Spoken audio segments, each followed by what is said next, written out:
ہمارے لیے آج کا کلام اعمال کی کتاب اس کا 2 باب اور اس کی پہلی آیت سے 13ویں آیت تک پڑھیں گے۔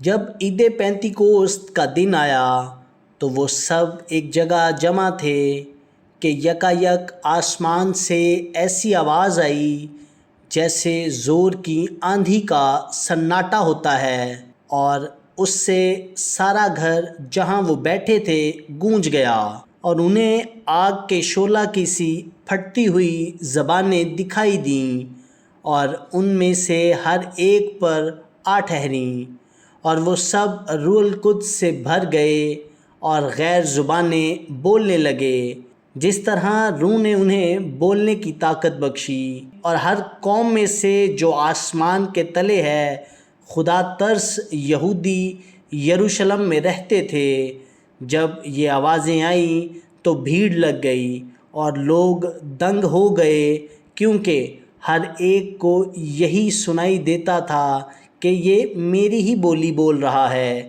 اور سب حیران اور متعجب ہو کر کہنے لگے، دیکھو یہ بولنے والے کیا سب گلیلی نہیں؟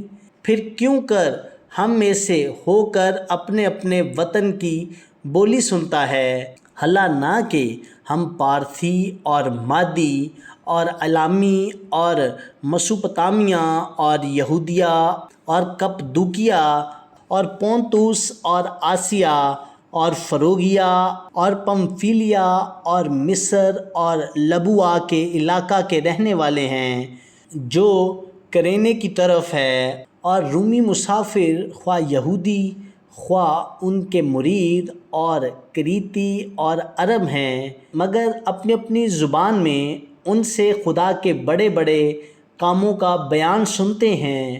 اور سب حیران ہوئے اور گھبرا کر ایک دوسرے سے کہنے لگے کہ یہ کیا ہوا چاہتا ہے، اور بعض نے ٹھٹھا کر کے کہا، یہ تو تازہ مہ کے نشے میں ہیں۔